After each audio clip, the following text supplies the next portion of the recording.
Hello everyone, welcome back to my channel. Before starting the video, please subscribe and keep watching for more details videos. Coco Gauff wins Montreal opener despite hitting 23 double faults. Coco Gauff hopes to come back stronger in her next match at the National Bank Open after beginning her campaign with a rollercoaster win over Danielle Collins. The top seed was on court for almost 3 hours before ousting Collins 7-5, 4-6, 7-6-2.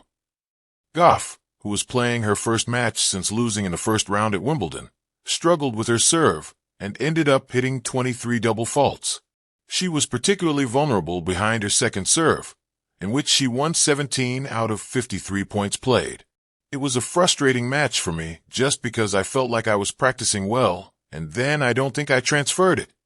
The AFP news agency quoted Gauff as saying after the match, "But hopefully I got my bad match of the tournament out of the way, and I can come back stronger in the next round."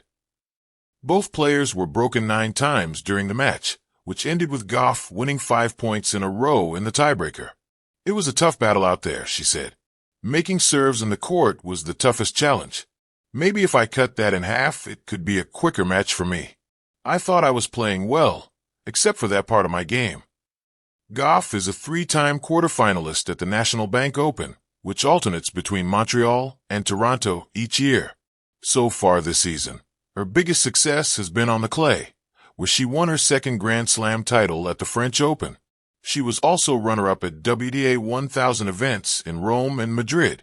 Gauff will next play Veronika Kudermetova, who knocked out 29th seed Olga Danilovic in her latest match.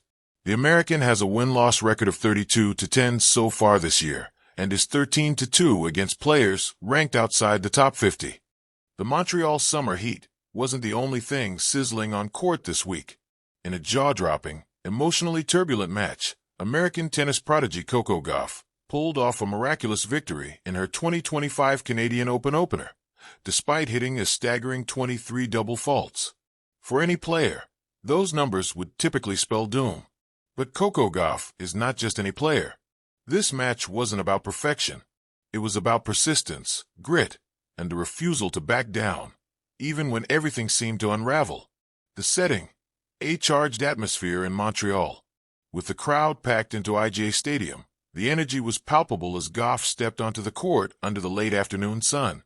Fans had been eagerly anticipating her appearance following a roller coaster season filled with highs, like her powerful French Open semifinal run, and a few uncharacteristic stumbles.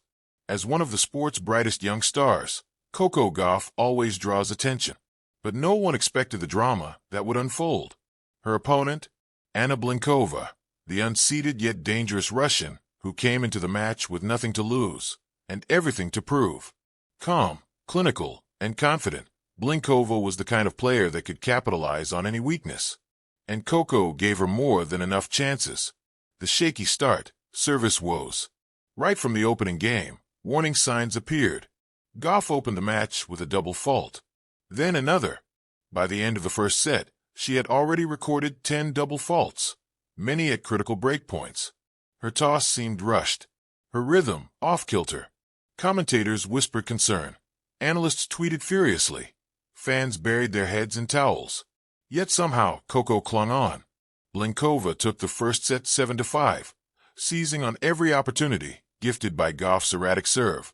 But even then, there was a glimmer of something more brewing beneath Gauff's frustration, a quiet storm preparing to erupt. Between sets, the inner battle. Cameras caught Coco sitting on her bench during the set break, towel draped over her head, murmuring to herself. No coach could enter. No crowd could help. This was the lonely territory elite athletes know too well, the place where you either break down or break through. Later, she revealed in the post-match interview, "I just kept telling myself, you're still in this. It doesn't have to be pretty. It just has to be done." That mantra would prove prophetic. The fight back, rallies over serves. In the second set, Gauff adapted. Instead of relying on her serve to dominate, she began to focus more heavily on her ground game. Her forehand, vicious and flat, began to find its mark. She used her incredible speed to chase down every ball, dragging Blinkova into longer and longer rallies. The Montreal crowd roared behind her with every sliding backhand pass, every sharp-angled return, every scream of "come on" after clutch points. Even as the double faults continued, 13 by the end of the second set, Coco compensated by breaking Blinkova's serve 4 times, using her return game like a scalpel to carve back into the match. She took the set 6-3, and the balance of power visibly shifted. The final set, from chaos, control. If the first set was despair, and the second was resolve, the third was a masterclass in survival. Gauff opened with yet another double fault. Then, a few games later, she hit back-to-back double faults to give Blinkova a break, and a 3-2 lead. The crowd groaned. Social media exploded. Was this going to be another early exit? But Coco had other plans. She broke back immediately with a flurry of powerful returns, then held serve, her first love hold of the match, finally settling the demons of her toss. She followed that with a screaming forehand winner down the line to break again and go up 5-3. Serving for the match. Already at 22 double faults, she stepped up to the baseline with steely eyes and iron focus. First serve, ace down the tee. Second point, double fault number 23. Third, rally ends in a cross-court forehand winner. Fourth, unreturnable serve. Match point, a bold serve volley play, ending with a soft touch at the net. Game, set, match, Coco Gauff. 5-7, 6-3, 6-3. Crowd reaction, thunderous. The crowd exploded into applause, standing on their feet in admiration. Not just because Coco had won, but because she had done so while battling herself. This wasn't just tennis. It was theater, survival, and sports psychology rolled into one 3-set epic. Even Blinkova couldn't help but applaud her opponent at the net, sharing a warm embrace. "That was brave," she said in her post-match comments.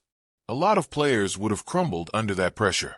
But Coco, she turned it into fire." The numbers, a match of paradoxes. 23 double faults, the most by any WTA winner in over a decade.